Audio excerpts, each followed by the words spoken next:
So ayan, magandang hapon. Ngayong araw po is magluluto ako ng balon-balunan. Ito na lang po yung binili ko dahil nakakasawa na rin yung manok guys. So ito na lang. Isda sana kaso hindi maganda yung mga isda doon. Masyadong maliliit. Tapos parang ang tatagal na kasi alam niyo naman yung nangyari dito, di ba? Na bagyo. Siguro ay hindi pa masyadong nakakahuli ng magandang isdang mga mangingisda. So ayan, lilinisin ko muna.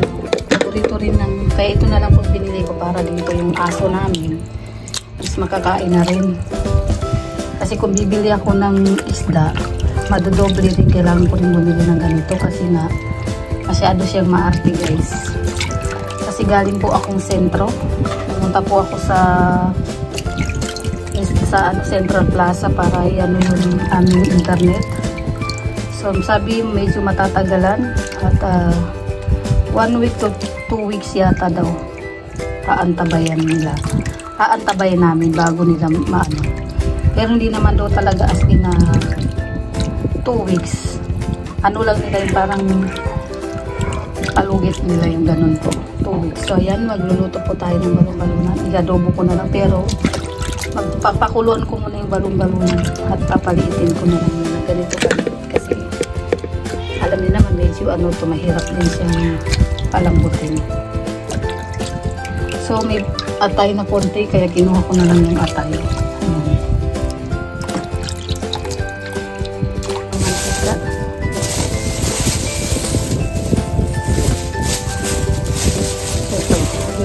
Ay, marami itong malamang na to guys. Kasi yung nakaraan kasi ano, konti lang yung nabili ko no. Diyan lang ko sa may labasan. Tapos bumili ako ng 3 koko mama. Ayan. So lulutuin ko po siya ngayon. Lulutuin ko yan ngayon mamaya. Pero ito yung papakuluan ko muna. Tapos ito binili ko, tingnan niyo naman. Napunit pa, pambihira. So, ayan ang maarting aso para siyang avatar. Ikaw avatar ka ha. So ayan, mamaya kong luto-luto. Unahin kong na ito mapakulo. At iwa-iwain ko muna ito.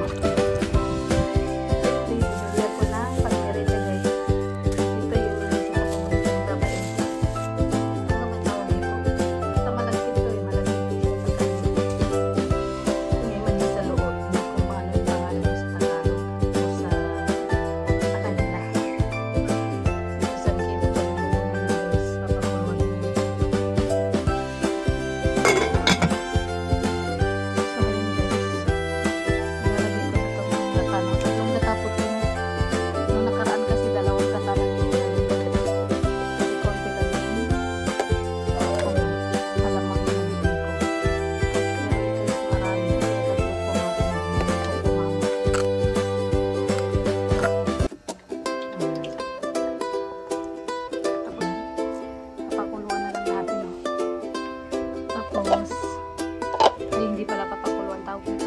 Papamanikahin natin. So ito ang ating alamang ice na hugasan ko na rin. Hugasan ko po yan. Ang ginagawa ko po dito guys, pinag-uulam ko siya ng kamote. Yan, nagang kamote. Kasi bumili na naman ako ng kamote guys. Pero iba itong bibigyan rin ng kamote kahoy. Yung isa kasi medyo nagsasawa na ako kaya ito naman.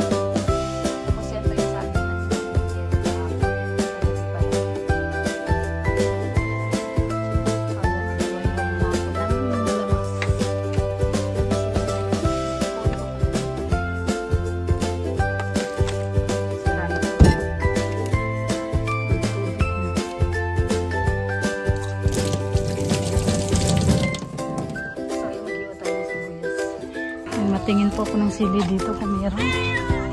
Nakalimutan ko bumili ng sili. Sarap kasi mama. Wala na kasi yung sili guys. Ay, natabunan na. Patut na. Wala, pati yung saluyot ko wala din. Ay, walang bunga. Natabunan pa pati. Wawa naman.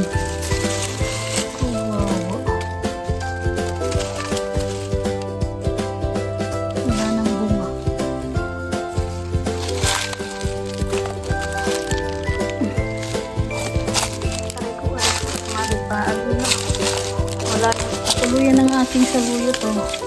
Wala na. Mamatay na rin. Ay, wala na talagang ligtas. Ito yung kamyas guys. Wala na. Hindi na nakaligtas. Natabunan na talaga yung sili. O, diba natapos ang buhay niya. Ito yung sinunog ko kahapon. Pinatay ko din kasi natakot ako baka mapunta dito ay magliyab. Oh. Nasunod ka sa akin, Meng? Meng. Walang sili, guys. Walang sili. Walang pag-asang mag-anghang.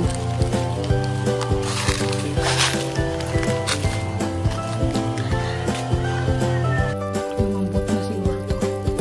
Tama na yun kasi hindi sakto.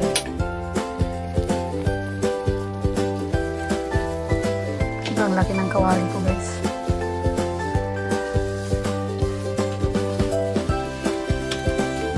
Langanin kasi doon sa isa.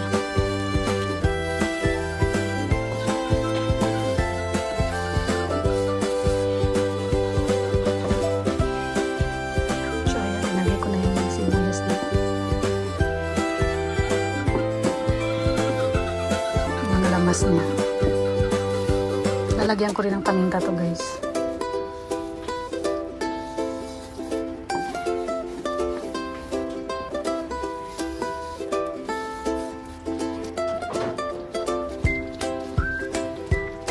Natin siya.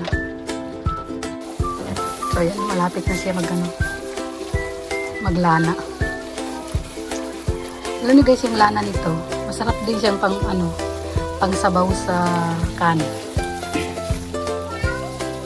Noon naalala ko nung bata pa kami, maliliit pa kami. Ginagawa ng nanay ko gano'n. Gagawa siya ng lana kasi diba sa amin maraming yung libre. Nahuhulog lang, pinupulot lang yun. Naglalana siya. Tapos yun, pinanguulam namin. Masarap siya kasi yun. Pag wala kaming ulam, yun ang pinakasabaw namin. Masarap din siya pati sa amin. Kasi yung matagal na siya, ay mga 1 week na siya. Nangangamoy na siya, may amoy na siya ang bago. Kaya nang inaano ng nanay ko talaga. Pinanguulam namin. Tapos diba yung bigas is masarap noon kasi inaani pa. Hindi pa kasi kami bumibili kasi may sarili pa kami lupain noon. Pero ngayon wala na.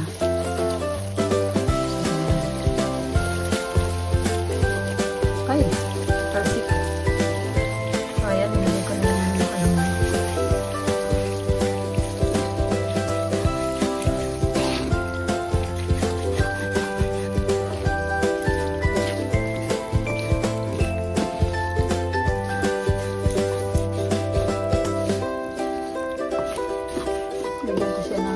paminta guys.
gatas. Gatas.